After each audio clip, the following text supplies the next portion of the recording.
Hi everyone, welcome back. आज एक बहुत ही इम्पोर्टेंट सेशन कंडक्ट होने जा रहा है। आज है day number 17।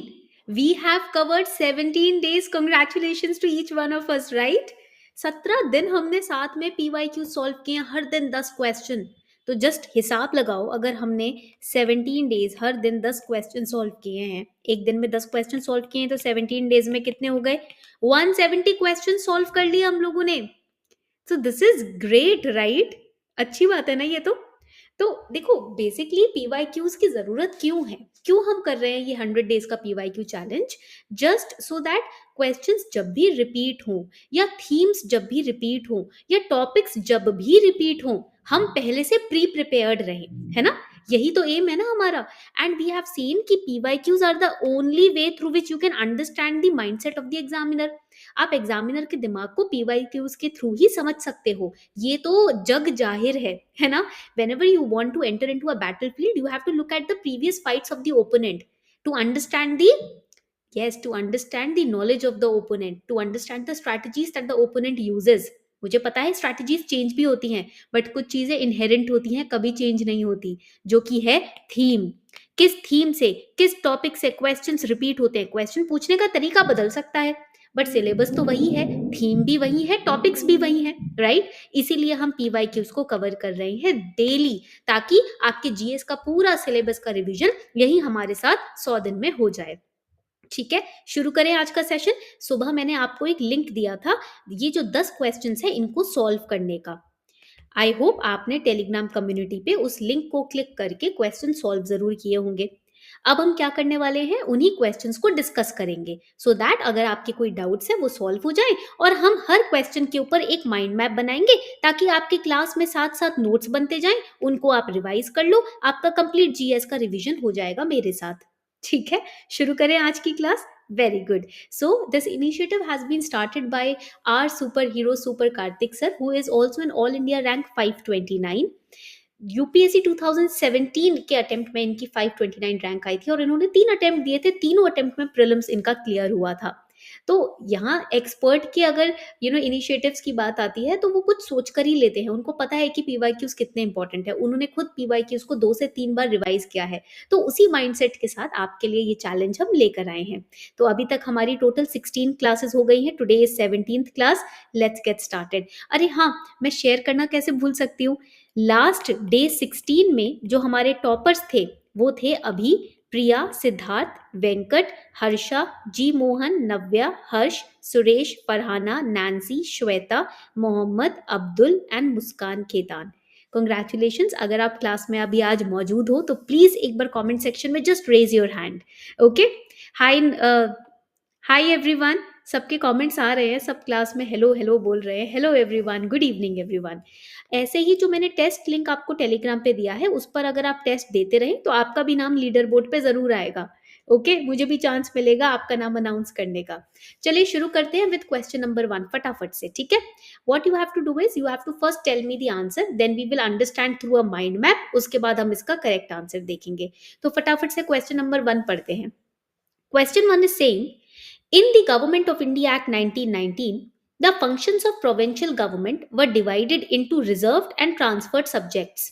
Which of the following were treated as reserved subjects? हमें पता है जब गवर्नमेंट ऑफ इंडिया एक्ट 1919 आया था, तो सब्जेक्ट्स को 2 पार्ट्स में डिवाइड कर दिया गया था। One was the transferred subject, another was the reserved subject list. Reserved subject को गवर्नर एडमिनिस्टर करते थे, वहां पर लेजिस्लेटिव काउंसिल का कोई रोल नहीं था। And in the reserve subjects we had different kind of subjects like excise duty, like health, like local government, like education, like health. तो ये सारे सब्जेक्ट्स आपके रिजर्व सब्जेक्ट्स में आते हैं। अब when we talk about Government of India Act 1919, it is also famously known as Montagu-Chelmsford reforms. Why? Because यहाँ पर हमारे Edwin Montagu was the Secretary of State and Lord Chelmsford was the Viceroy, and both of them gave recommendations towards the administration of India, and accordingly the recommendations were accepted by passing of this particular act, जहां पर bicameral legislature स्थापित करने की बात की गई थी। Direct elections होंगे, डायआरकी होगा, इंडियंस को एडमिनिस्ट्रेशन में पार्टिसिपेट करने का मौका दिया जाएगा. Okay, so all of these things were decided in the government of India act 1919. चलिए देख लेते हैं करेक्ट आंसर यहाँ पर क्या होगा. So here the correct answer would be, यहाँ पर करेक्ट आंसर होगा करेक्ट, इट इज सी. 2022 में ये क्वेश्चन पूछा गया है. सी मतलब यहाँ पर मैं मार्क कर देती हूँ 1, 3 एंड 4. 1, 3 एंड 4. जैसे कि मैंने बताया था आपको कि administration of justice, land revenue, police, all of these will be a part of the reserved subjects. ये आपके रिजर्व्ड सब्जेक्ट का पार्ट हो जाएगा. ठीक है, administration of justice, police and land revenue will be a part of your reserved subjects. इनको reserve कर दिया गया था. वैसे भी always remember whenever there is a talk about और discussion about subjects to be reserved, तो पुलिस, लैंड और जस्टिस या हम एडमिनिस्ट्रेशन बोल सकते हैं, ये हमेशा रिजर्व्ड रहते हैं. Always they are reserved for the government, main government. Okay, ये पॉइंट यहाँ पर याद रखना है. चलिए आगे बढ़ते हैं. Now coming on to the next important question. With reference to 8th August 1942, which one of the following statement is correct? ये तो बहुत फेमस डेट है. This date is one of the most famous dates जिसको आप history में भूल नहीं सकते हो. करेक्ट आंसर वुड बी, यहाँ पर करेक्ट आंसर क्या होगा जल्दी से बताओ. Very good, yes, quit India resolution. 8 August is connected with the quit India resolution. तो हुआ क्या था, 8 अगस्त को क्विट इंडिया रेजोल्यूशन अडॉप्ट किया गया था, where in the Congress ministries resigned in 1939. And उसके बाद what happened, when the Congress ministries resigned in 1939, they started asking Britishers that now we don't want any dominion status, now we want full independence. अब तो हमको पूरी आजादी चाहिए. ठीक है, so what happened that in 1942 Cripps offer was sent to India. The Cripps, sir Stafford Cripps थे, उन्होंने क्रिप्स ऑफर दिया and they said to India, they presented India with basically you can say option or agreement of becoming a dominion of Britain, but we did not accept this offer. ठीक है, हमने ये जो Lord लिलिंथ गो का जो proposal था कि अगस्त offer हमारा एक्सेप्ट कर लो और एग्जीक्यूटिव काउंसिल को हम एक्सपैंड कर देंगे, आपका कॉन्स्टिट्यूशन हम ही बनाने में आपकी मदद करेंगे. ठीक है, तो इसीलिए हुआ क्या यहाँ पर कि जब ये ऑफर हमें दिया गया, हमने सीधा बोल दिया कि हमको तो टोटल इंडिपेंडेंस चाहिए, पूर्ण स्वराज चाहिए. ठीक है, we don't want to settle for less, anything less than independence नहीं. So what happened, under Mahatma Gandhi ji all India Congress committee ने अनाउंस किया कि भैया हम तो क्विट इंडिया रेजोल्यूशन ले रहे हैं, you have to quit India now. अब तो आपको निकल के जाना होगा, भारत छोड़ना होगा. ठीक है, पॉइंट क्लियर हो गया यहाँ पर सभी का. ओके, तो ये पॉइंट्स आपको बहुत ज्यादा दिमाग में इंपॉर्टेंटली रखने हैं. तो 8 अगस्त किससे रिलेटेड है, क्विट इंडिया रेजोल्यूशन हमारा अडॉप्ट हुआ था ऑल इंडिया कांग्रेस कमेटी के द्वारा, AICC. ये पॉइंट यहाँ पर याद रखिएगा. ठीक है, तो करेक्ट आंसर इज ए. 2021 में ये क्वेश्चन पूछा गया था. अब देखो 2021 में क्वेश्चन पूछा गया, again the same topic, Cripps mission के ऊपर क्वेश्चन रिपीट हो गया. मैं यही आपको दिखाना चाहती हूँ डेली इस PYQ क्लास में कि themes are getting repeated. Question पूछने का देखो अंदाज डिफरेंट है, the way they have framed the question is very different, but see question is on the same topic. Question है सेम ही टॉपिक पर घूम फिर कर, Cripps offer, quit India mission resolution. So question is on the same theme, but the way they are asking question is different, just that. But if you know everything about this theme, this topic, you can answer any question. जब आपको concept पता है किसी भी चीज का, तो उसको मैं घुमा, पीछे से पूछूं, आगे से पूछूं, राइट से पूछूं, लेफ्ट से पूछूं, आप आंसर बता ही दोगे, है ना. So let's have a look at this question. With reference to the proposal of Cripps mission, consider the following statements. Constituent Assembly would have members nominated by provincial assemblies as well as princely states. Any province which is not, कोई भी province which is not prepared to accept the new constitution would have the right to sign a separate agreement with Britain regarding its future status. तो इसमें these are the two proposals mentioned by Cripps Mission. You have to tell me which one of them is correct. कौन सा correct है, जल्दी से बताओ. Let's see how many of you can answer this question correctly. देखूं तो जरा comment section में कितने बच्चे सही आंसर करते हो इस क्वेश्चन को. अरे वाह, very good, most of you are answering it correctly. सबसे पहले let's understand the Cripps mission, then we'll understand the answer. Okay, so basically Cripps mission was sent to India 1942 में to offer a dominion status to India by the Britishers. They said कि India will become a dominion of British. You can create your own rules regulations, but you will be under us. आप हमारे under ही होगे. But this was objected by Congress. Congress said no. Now we are not going to settle for anything less than independence. अब तो हमें total independence चाहिए. You have to leave India. You have to quit India now. Cripps mission also said we will build our constitution making body, we will create your constitution. Again our national leaders said कि why will you make our constitution? Are we not capable enough to build our own constitution? है ना? Then Cripps mission में Britishers said कि India's defense will be in our hands, everything else will give you control of, but आपका जो defense system होगा ना वो हम संभालेंगे. तो when our defense is in the control of foreigners, how can we talk about being a sovereign nation? जब हमारे बाउंड्रीज, हमारी सेना, हमारी आर्मी उनके हाथों में रहेगी, तो फिर हम कैसे रूल करेंगे अपने भारत को, कैसे प्रोटेक्ट करेंगे, right? So that is why we were not accepting this mission. And another proposal of this mission was, if any province does not want to accept this new constitution, then they will have to sign a separate agreement with the British. So you are basically breaking India. आप अंदर से India को तोड़ रहे हो, right? So which option is correct over here? Very good, B is correct. ठीक है, B correct है, only statement 2 is correct. first statement आपका गलत हो जाता है. Constituent Assembly would have members nominated by provincial assemblies as well as princely states. तो A is incorrect. Constituent Assembly would consist of members elected by lower house of Indian legislature and representatives of princely states nominated by their rulers. Okay, fourth question पे आ जाते हैं. In the context of colonial India, Shah Nawaz Khan, Prem Kumar Sahgal and Gurbaksh Singh Dhillon are remembered as. अब ये बहुत ही ज्यादा easy topic है. जल्दी से बताओ इस पे करेक्ट आंसर, जल्दी से, जल्दी से बताओ. I am looking at your comment section.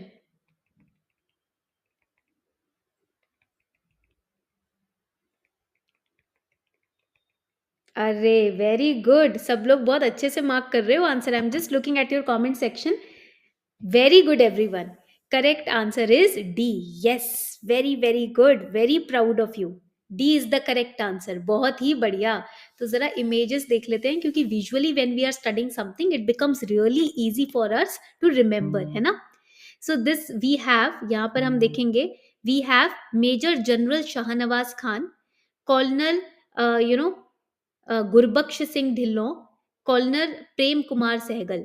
These are the three very important personalities. ये 3 सीनियर मोस्ट ऑफिसर्स हैं इंडियन नेशनल आर्मी के, and they were trusted colleagues of Netaji Subhash Chandra Bose ji. ठीक है, तो यहाँ पर ये बहुत ही इंपॉर्टेंट टॉपिक हो जाता है. This is really important in the context of colonial India. जब हम बात करते हैं, they are remembered as the officers of Indian national Army. ये न्यूज में थे, इसीलिए ये क्वेश्चन पूछा गया था 2021 में. Okay, so this is again very important. All the important leadership, जो भी हमारी लीडरशिप होती है, या जो भी हमारे ऑर्गेनाइजेशंस होते हैं आर्मी के, इंडिपेंडेंस के पहले जो आर्मीज थी हमारी, whatever national fighters were fighting within the army for our independence, you have to remember their names. Okay, next question पे आते हैं. Fifth question, consider the following freedom fighters: Barindra Kumar Ghosh, जोगेश Chandra Chatterjee, Rash Behari Bose. Who of the above were actively associated with Ghadar party? Ghadar party के ऊपर हमने कल ही topic पढ़ा है ये, तो यहां पर कोई गलती मत करना गलती से भी. जल्दी से बताओ correct answer to this question, जल्दी से. Consider the following freedom fighters: Barindra Kumar Ghosh, जोगेश चंद्र चटर्जी, रास बिहारी बोस. कौन से लीडर्स हैं जो कि गदर पार्टी से एसोसिएटेड है? हाउ मेनी ऑफ दीज, या who of these are associated with the Ghadar party? तो चलो जल्दी से सबसे पहले हम रास बिहारी बोस जी के बारे में पढ़ लेते हैं. ठीक है, so when we talk about Rash Behari Bose ji, we know that he was the key organizers, he was the key organizers of the Gadar revolution, okay. अब ये गदर रेवोल्यूशन क्यों निकाला गया था? Basically to attack the British army from inside. So it helped in activating the uprising in India. Okay, अब next important आ जाता है, हमारे लीडर आ जाते हैं बरिंद्र कुमार घोष, राइट? तो ये कौन थे? श्री औरबिंदो के यंगर ब्रदर थे, ठीक है, ये पॉइंट याद रखना। He was also a journalist, ये जर्नलिस्ट भी थे, and he was a freedom fighter also, ठीक है। एक बहुत ही फेमस बंगाली वीकली है जो इन्होंने पब्लिश की थी, which is known as Jugantar, it is known as Jugantar. And then we talk about the next person, जोगेश चंद्र चैटर्जी, ठीक है। जब हम जोगेश चंद्र चैटर्जी की बात करते हैं, who was he, so basically he joined, right it down, he joined the Anushilan, the Anushilan Samiti, and he became a part of Hindustan republican association, okay. तो ये हिंदुस्तान रिपब्लिकन एसोसिएशन के क्या थे, मेंबर भी बने थे, ठीक है। करेक्ट आंसर यहाँ पर होगा 3, first and second are incorrect, third is correct, it was Rash Behari Bose, he was a key organizer of the Ghadar revolution, ठीक है। आगे बढ़ते हैं, D is the correct answer यहाँ पर। Now coming on to 6th क्वेश्चन। अब देखो ये क्वेश्चन आ जाता है आपका स्टेटमेंट और असर्शन के ऊपर। This question is of statement and assertion. ये इंपॉर्टेंट क्वेश्चन है क्योंकि ऐसे क्वेश्चंस थोड़े से कंफ्यूजिंग होते हैं, ठीक है। What is the question, we will read it very carefully. Question says, Statement 1, 7th August is declared as National Handloom Day. Okay, it is a statement that has been given to us. Statement 2 is saying it was in 1905 that the Swadeshi movement was launched on the same day. अब आपको बताना है which one of the following is correct in respect to above statements. अब इसमें से कौन सा option in statements के रिस्पेक्ट में करेक्ट है। 7th August declared as National Handloom Day. Second statement is saying it was in 1905 Swadeshi movement was launched on the same day. First option is saying both statement 1 and 2 are correct and statement 2 is the correct explanation for statement 1. दोनों ही statement correct है और ये जो 2 है वो इसका सही explanation है because it is saying Swadeshi movement was launched on same day.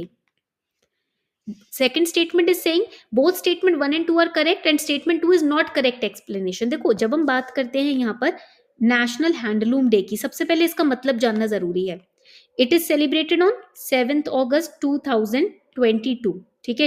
इसको सेलिब्रेट किया गया था, 8th नेशनल हैंडलूम डे था, that is why question came, इसीलिए ये क्वेश्चन पूछा गया था 2022 में, ठीक है।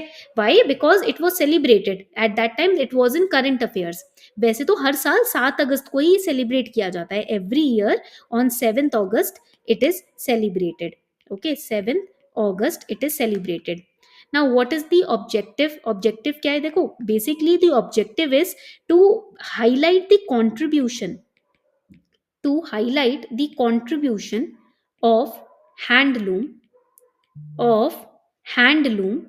to the socio-economic development of country.